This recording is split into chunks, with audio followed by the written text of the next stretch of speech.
Hey guys, I just wanted to make this video to as a cautionary, as a word of caution for other targeted individuals. Please take care of yourselves. All right, be careful. Try not to drink alcohol. Don't do drugs. Don't smoke. If you do any of those things, quit. Try to get in shape. Because what happens is they can kill people and then make it seem like your death was because of your own illness or something you were doing, right? Consider what's happening with the George Floyd case. They're blaming his death on drugs, on a heart condition, on anything but the fact that he was having the life choked out of him. One of the witnesses said that he tried to blame Floyd for the death because for supposedly not being cooperative or compliant enough for moving around. And the witness said that a perfectly compliant suspect would just rest easily on the ground, right? He would just be resting comfortably on the ground. Now, in reality, that's not necessarily the case. A perfectly compliant suspect might be resting on the ground without flinching because he knows that if he so much as flinches, that could trigger the cop into killing him, right? To shooting him or worse. So he knows that he can't move. He knows that he can't scream. He knows that he can't do anything. And so no matter how much he's suffering, he has to try to stay as still as possible, okay? And then, of course, his lack of complaint is proof to the cops and everyone else that, oh, he's perfectly fine and that these methods are perfectly fine, so he didn't suffer. So they try to do anything they can to silence people who suffer, to make it seem like nothing wrong had happened. You're not suffering. You didn't suffer at all. Because if you show signs of trauma, if you do what's instinctive when you are in pain or when you're afraid or when you're dying, they'll kill you. And then they'll use your reaction to justify why you died, right? You just weren't compliant. So either way, you're going to die. It's like with the George Floyd case. It's like with no matter what you say or do, whether you speak or you don't speak, you're going to die. For example, they tried to use the fact that he said he couldn't breathe to show that he could breathe.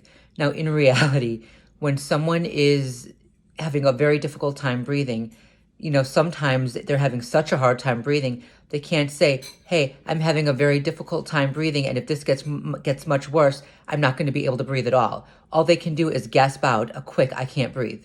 That's all they can do. And, I remember a few years ago, I don't know if it was asthma or something. I don't know what it was, but I nearly passed out. I nearly fainted to the point where it felt like my lungs were lead. I could barely take in any air, and I started to my vision actually started to go black, and I had to sit down, and all I could say is, can't breathe. Now, in reality, at that point, I was oxygen starved. My brain was not getting enough oxygen. But unfortunately, you can still, you could, unfortunately, if this were a case of, a killer cop, they would use the fact that I could speak at all to show that I was getting a perfectly normal, a sufficient amount of oxygen, that my brain was just fine, right? That it was perfectly oxygenated.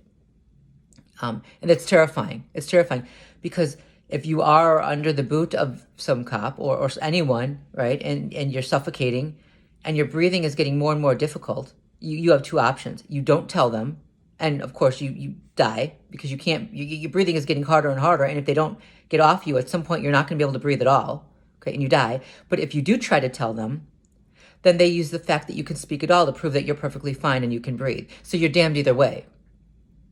You're damned either way. And then, with Floyd, I've been watching the trial. I couldn't watch it anymore. The defense attorney tried to say that, try to use his quick pulse to justify it was the drugs. He had so many drugs running through his veins in his system. And, in reality, this poor man's pulse was that quick because he was dying and he knew it, right? Think about it.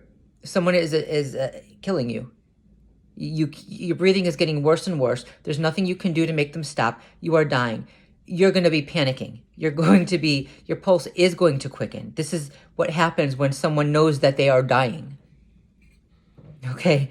And two, that there's the instinctive reactions. You know, your hands claw at anything around you because you're trying to grasp onto the physical world. It's both psychological and physical. Okay. You claw at whatever you can because this is your last, your last gasp, your last grasp at physical life in the physical world before you fade out.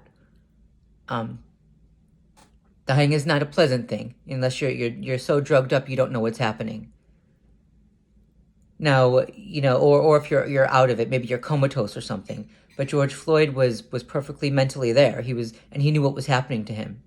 So what we were watching when we watched that video is a desperate man's last struggle for life.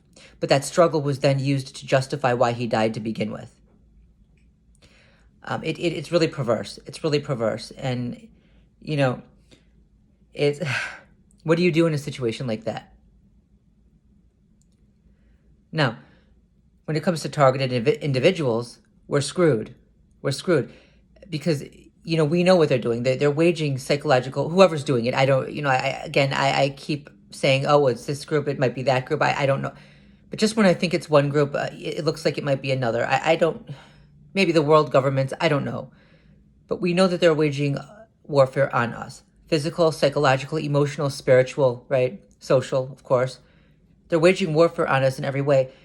And targets go missing. Targets unfortunately die. I've heard of targets dying too. And now I've known a few targets who have just disappeared. So, and we know that in the end, what they can do is blame, if we do get sick, if we do die, blame whatever physical or medical conditions that we initially had. Especially if a target is on drugs or has taken alcohol or, something else. Okay, they're going to blame that instead. And I remember from a while back, remember that woman who got Rachel, God, what was her last name? She was run over. She was a human rights activist and she was run over by a car. The autopsy report showed that she died of blunt trauma. But certain individuals still tried to say that she died because she was obese and she wasn't in great health. And, they tried to use that against her. So, we do have to be very careful. And, I've already shared some of my health information online. I probably should not have. All I can say is that be safe, take care of yourself. If you drink, alcohol, stop. If you smoke, stop. And that means I'm not just talking about weed. I'm talking about cigarettes too. Stop. If you do drugs, stop. If you're not in shape, if you're not healthy, get in shape, get healthy. You don't want to give these sick animals any excuse to justify your death, to kill you, and then try to avoid responsibility for that by blaming your health. Right? And two, because once you're in their clutches, you can't do anything. You can't do a damn thing. Just like the breathing situation. Okay? If they're choking the life out of you and you tell them, they use the fact that you can speak at all to justify why you were getting enough oxygen, when that's a lie. Okay? That's a lie.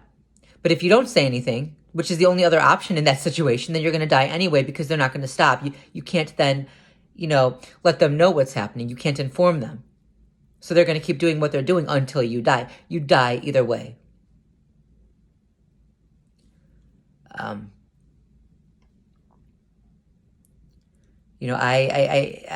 This is terrifying, and I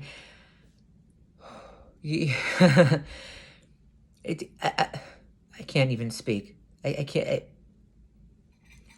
I had to turn it off. I had to turn the news off because they're showing the defense, and it's common sense. It's a biological reality. It's a psychological reality. Certain things happen to a person physically and psychologically when they are dying. Okay, yes, their pulse quickens. They're terrified. They are dying. But this guy tried to use the quick pulse as to show the opposite, that it was the drugs, and therefore it was his heart, the guy that, Floyd's heart condition that led to the death. Instead of the fact that you had a terrified man whose pulse was racing because he knew what was happening to him. And what do you do? What do you do if you're in a situation where you're hurting, you're suffering, and you can't tell them? Because if you try to tell them, they'll use the fact that you said anything at all to prove that you're perfectly fine. But then if you don't say anything, they'll say, oh, you were perfectly fine. And until possibly you die. What do you do? This is where we are. This is where we are, folks. I don't take political sides usually, but in this case, I don't take political sides on this channel. Why? Because I know there are targeted individuals on both sides. And, when it comes to politics, there's shit on both ends. Both the left and the right, they're involved in the organized stalking campaign. There's shit on both ends. But in this case, my God.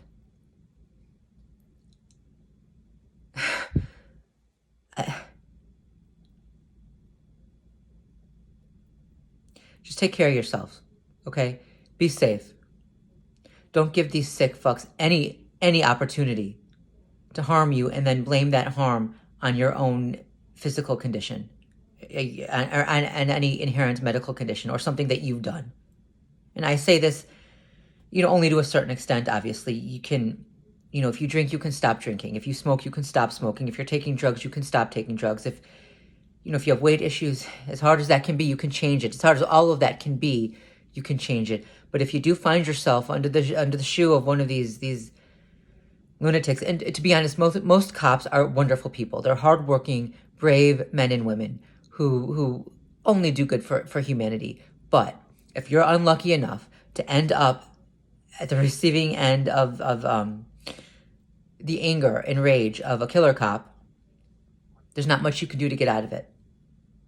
Okay, you don't say anything, then they don't know you're being harmed. They claim that you're perfectly comfortable and fine, no harm done, therefore they're not going to stop. If you say or do anything, then they use your response to justify why they killed you because oh, well, you spoke, therefore you could breathe, which is not necessarily the case.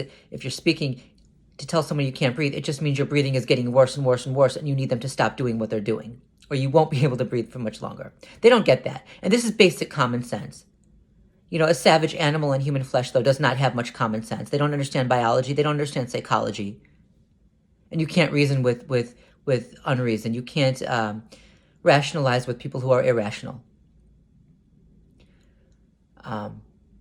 Right? If they're hurting you, if they're acting in a vile way, a savage way, and you so much as look angry, one little look, and they'll use that as an excuse to show that you were the aggressive one, that you were stressing out, the cop, that you started it, and therefore that because they were so stressed, they didn't know what to do, or they acted maybe erratically, or whatever someone might do under stress because of you.